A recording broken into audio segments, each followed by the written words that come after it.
Asal-usul Desa Tenajar, Kecamatan Kertasmaya, Kabupaten Indramayu. Diceritakan di penghujung abad ke-14 Masehi, di wilayah negeri kerajaan Pajajaran yang dipimpin oleh Sri Baduga Prabu Siliwangi. Pada saat itu, diambang keruntuhan. Cirebon sebelum menjadi sebuah negara berbentuk kesultanan, sebelumnya sebuah pedukuhan yang dipimpin oleh seorang yang bergelar Ki Ageng Pengalang-alang. Meskipun hanya sebuah pedukuhan, namun pedukuhan tersebut sudah dikenal di seluruh wilayah Jawa dan lebih dikenal setelah kepemimpinannya ditunjukkan oleh Raden Walang Sungsang atau Mbah Tenajar Cirebon, yang dibantu oleh istrinya Nyimas Endang Gelis, mampu memajukan pedukuhan tersebut dengan mengolah pasaran atau grage atau terasi dan cai atau air rebon atau udang kecil. Di samping memajukan warganya secara ekonomi, Mbah Tenajar Cirebon berencana menjadikan wilayahnya sebagai sebuah negeri yang warganya menganut agama Islam. Rencana tersebut baru terwujud setelah datangnya Syekh Sarip Hidayatullah dari negeri Arab, yang kemudian dinikahkan dengan putrinya yang bernama Nyimas Pakungwati. Dengan kehadiran Syekh Sarip Hidayatullah atau Sunan Gunung Jati ke tanah Cirebon, maka Kesultanan Cirebon semakin kuat dan berwibawa.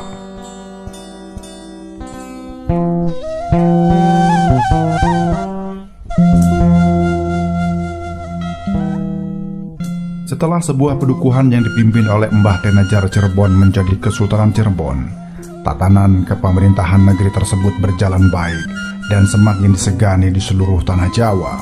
Suatu ketika, Mbah Tenajar Cirebon sedang melakukan sholat.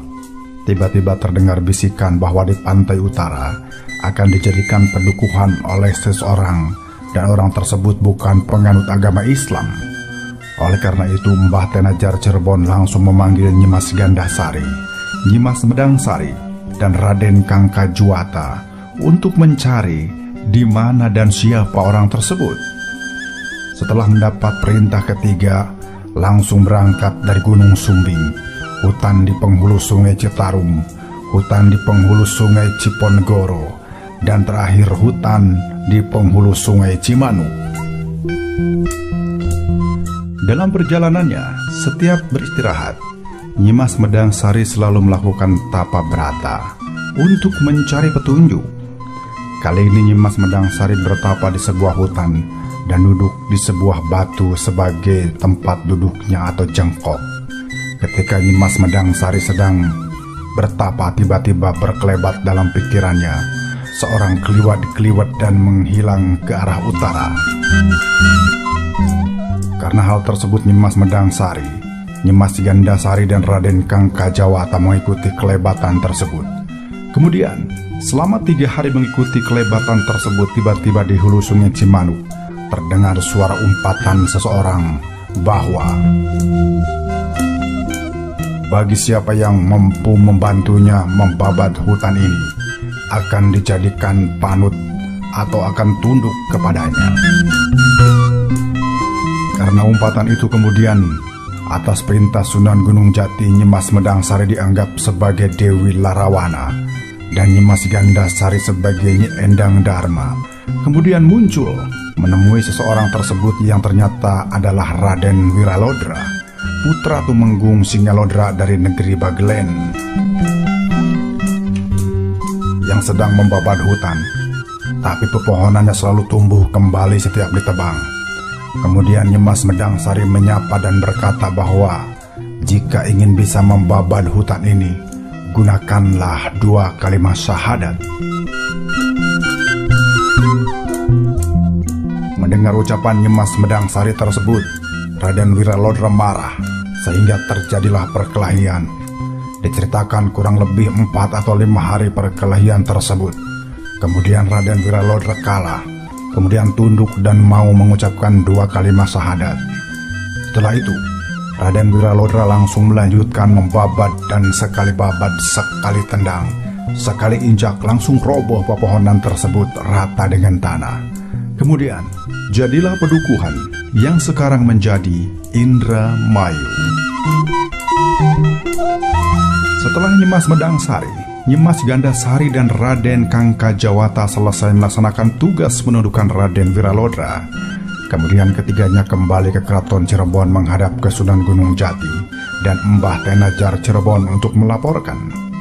Oleh Sunan Gunung Jati dan Mbah Tenajar Cirebon disambut baik dan disarankan ketiganya untuk beristirahat. Hari demi hari, minggu demi minggu dilalui. Di keraton dan wilayah kekuasaan Kesultanan Cirebon, aktivitas para murid maupun masyarakat biasa berjalan baik. Tetapi mata dan hati Sunan Gunung Jati dan Mbah Tenajar Cirebon seperti yang ditujukan kepada Nyimas Medangsari dan Raden Kangkajawata, yang sepertinya tidak akrab biasa karena mata keduanya. Maka dipanggil keduanya. Setelah ditanya ternyata mereka menyimpan perasaan suka. Maka oleh Sunan Gunung Jati dan Mbah Tenajar Cirebon, keduanya dinikahkan dan menemukan tempat untuk membuat padepokan. Setelah ketiganya menemukan tempat yang cocok, kemudian menghadap kepada Sunan Gunung Jati dan Mbah Tenajar. Oleh Sunan Gunung Jati dan Mbah Tenajar, tempat tersebut ditinjau dan ternyata tempat tersebut berada di tengah antara Keraton Cirebon dan pedukuhan Raden Wiralodra. Namun sebelum memulai pembabadan, tiba-tiba datang 4 orang sinatria menantang para wali. Keempat sinatria itu adalah Ki Jagapati, Ki Surapati, Ki Dianggapati, dan Ki Wanagati. Mereka berasal dari negeri Talaga yang diutus rajanya Sang Hyang Kontea, yang kemudian perang tanding dengan Ki Galuwung dan Ki Bolon. Keempatnya dapat dikalahkan dan memeluk agama Islam. Setelah keadaan aman, maka dimulailah pembabadan hutan tersebut yang kini menjadi desa Tenajar. Tenajar asal kata dari tanah bekas kerajaan Pajajaran atau tanah Pajajaran. Maka untuk mengenang mereka, maka keduanya dianugerahi gelar. Raden Kangkajawata dianugerahi gelar Ki Gede Tenajar dan Nyimas Medangsari dianugerahi Nyimas Tenajar. Setelah beberapa waktu sejak tahun pembabadan desa Tenajar, Nyimas Tenajar yang sepuh wafat dan dimakamkan di Gunung Sembung, bagian pemakaman Gunung Jati Saut ke-7. Beberapa tahun kemudian, Raden Kangkajawata atau Ki Gede Tenajar pun wafat dan dimakamkan di Gunung Sembung bagian Pamungkur komplek makam Sunan Gunung Jati. Demikian asal-usul desa Tenajar, Kecamatan Kertasmaya, Kabupaten Indramayu. Wallahu alam.